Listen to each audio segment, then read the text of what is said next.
اچھا، یہ ایک اور ثبوت ہے کہ قرآن صرف اور صرف خدا کی طرف سے ہو سکتا ہے، کوئی انسان کا لکھا ہوا کلام نہیں ہے.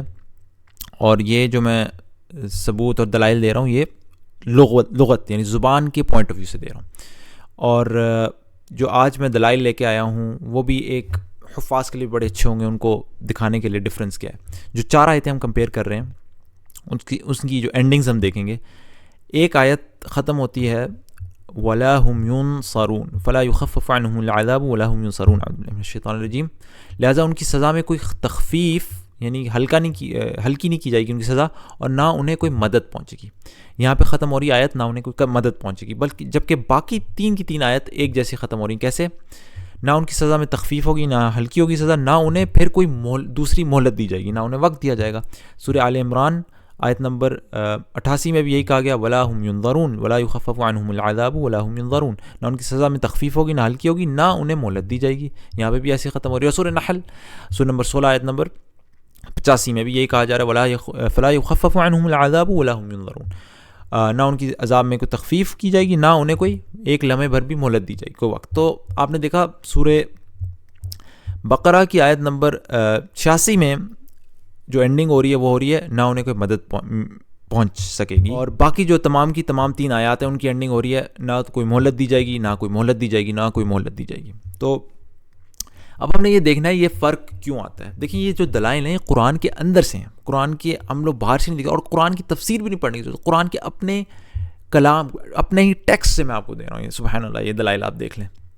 اور دیکھیں ترجمے سے دے رہا ہوں. جو لوگ کہتے ہیں نا کہ جی عربوں کے لیے آیا تھا صرف قرآن، یہ آپ کو دلائل ترجمے سے میں دے رہا ہوں، عربی سے نہیں دے رہا. تو اب دیکھیں اب جہاں کہاں مدد نہیں پہنچے گی اس کے کانٹیکسٹ میں، اس کے سیاق و سباق میں آپ دیکھیں مدد کی بات ہو رہی ہے. کس کی بات ہو رہی ہے؟ جنگ و جدال، لڑائی وغیرہ کی، جہاں پہ مہلت کی ضرورت نہیں تھی، جہاں مدد کی ضرورت تھی، کوئی آ کے مدد کرے. اگر آپ پچھلی آیات دیکھیں، پچھلی 2 آیات تو دیکھیں، پھر ذرا یاد کرو ہم نے تم سے مضبوط عہد لیا. کیا عہد لیا؟ اگر آپ غور سے ادھر دیکھیں کیا عہد لیا ہم نے تم سے مضبوط عہد لیا کہ آپس میں ایک دوسرے کا خون نہ بہانا اور نہ ایک دوسرے کو گھر سے بے گھر کرنا. اب یہاں پہ مدد کی ضرورت ہے جب خون بہا، جنگ وغیرہ کا کانٹیکسٹ ہے. پھر آگے کیا کہا؟ مگر آج وہی تم ہو کہ اپنے بھائی بندوں کو قتل کرتے ہو، اپنی برادری کے کچھ لوگوں کو بے خانمہ کر دیتے ہو، ظلم و زیادتی کے ساتھ ان کے خلاف جتھے بندیاں کرتے ہو، اور جب وہ لڑائی میں بٹے ہوئے تمہارے پاس آتے ہیں تو ان کی رہائی کے لیے فدیہ کا لین دین کرتے ہو، حالانکہ ان کے گھر سے نکالنا ہی تمہارے لیے تم پر حرام تھا. تو دیکھیں کانٹیکسٹ میں لڑائی وغیرہ کی بات ہو رہی ہے، تو وہاں پہ مدد چاہیے، مہلت نہیں چاہیے. لہٰذا کہا یہ وہ لوگ ہیں جنہیں آخرت بیچ کر دنیا کی زندگی خرید، لہٰذا ان کے عذاب میں کوئی تخفیف نہیں ہوگی، نہ انہیں مدد پہنچ سکے گی. سبحان اللہ. اب ان کی باری کہ وہ لوگ ظلم کر رہے تھے، اب اللہ کہہ رہا ہے اب میں ان کو کوئی مدد نہیں دوں گا. سبحان اللہ. سزا ان کو ویسی مل رہی ہے جیسے وہ گناہ کیا کرتے. باقی تمام آیات میں مہلت کی بات ہے، وہاں پہ آپ دیکھیں مدد کی بجائے سیاق و سباق میں مہلت کی بات ہے کہ ان کو مہلت دی جا رہی تھی دنیا میں، انہوں نے اس مہلت کا صحیح فائدہ نہیں اٹھایا. اس سورہ بقرہ کی آیت نمبر 162 میں جہاں پہ کہا مہلت نہیں جائے گی، اس سے پچھلی جو آپ آیات ہے اگر آپ دیکھیں، خاص طور پہ پچھلی آیت، جن لوگوں نے کفر کا رویہ اختیار کیا اور کفر کی حالت ہی میں جان دی، ان پر اللہ اور فرشتے تمام انسانوں کی لعنت ہے. اس لعنت زدگی کی حالت میں وہ ہمیشہ رہیں گے، اور نہ ان کی سزا میں تخفیف ہوگی، نہ انہیں مہلت دی جائے گی. دنیا میں ان کے پاس مہلت تھی، انہوں نے کفر کیا اور اسی حالت میں جان دے دی، انہوں نے اس مہلت کا فائدہ نہیں اٹھایا، اب انہیں قیامت میں کوئی مہلت نہیں ملے گی. اسی طریقے سے سورہ آل عمران میں پچھلی جو آیت ہے آپ دیکھیں، کیسے ہو سکتا ہے کہ اللہ ان لوگوں کو ہدایت بخشے جنہوں نے نعمت ایمان پا لینے کے بعد پھر کفر اختیار کیا، حالانکہ وہ خود اس بات پر گواہی دے چکے ہیں کہ یہ رسول حق پر ہے اور ان کے پاس روشن نشانے بھی آ چکے ہیں. اللہ ظالموں کو تو ہدایت نہیں دیتا، ان کا ظلم کا صحیح بدلہ یہ ہے کہ اللہ اور ان کے فرشتے اور تمام انسانوں کی پھٹکار ہے.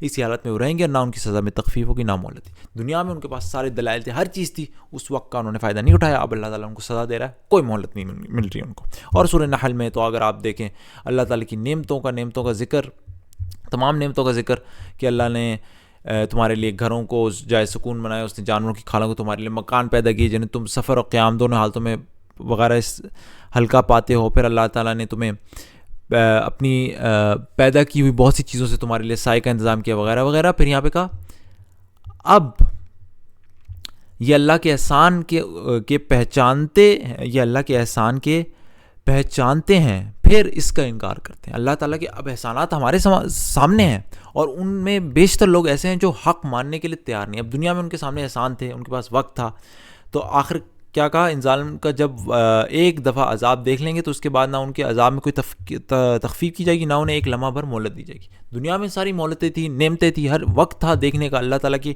نعمتوں کو پہچاننے کا، لیکن جب انہوں نے ظلم کیا تو اللہ تعالیٰ بھی اب ان کو مہلت نہیں دے گا. سبحان اللہ. اب آپ نے دیکھا کہ ان تمام حالتوں میں جہاں مدد کا کانٹیکسٹ تھا سیاق و سباق ایمان لانے کا، مدد نہیں پہنچے گی. باقی تمام سیاق و سباق میں کیا کانٹیکسٹ تھا؟ مہلت کا، کہ دنیا میں مہلت تھی ایمان لانے کی، لیکن انہوں نے فائدہ نہیں اٹھایا، لہٰذا ان کو بھی مہلت نہیں ملے گی. اور اس میں آپ دیکھیں ایک اور بھی بات ہے، حفاظ کے لیے بھی ایک بات ہے، وَلَا هُمْ يُنصَرُونَ وَلَا هُمْ يُنظَرُونَ وَلَا هُمْ يُنظَرُونَ. يُنظَرُونَ کہاں يُنظَرُونَ کہا جائے، کہاں يُنصَرُونَ کہا جائے. حفاظ کے لیے بھی آسانی ہو جاتی ہے جب اس سیاق و سباق سے دیکھیں. اگر رٹا ماریں گے تو پھر آپ کو رٹے کی تکلیف میں رہنا پڑے گا. ٹھیک ہے. اور دوسری بات یہ کہ آپ دیکھیں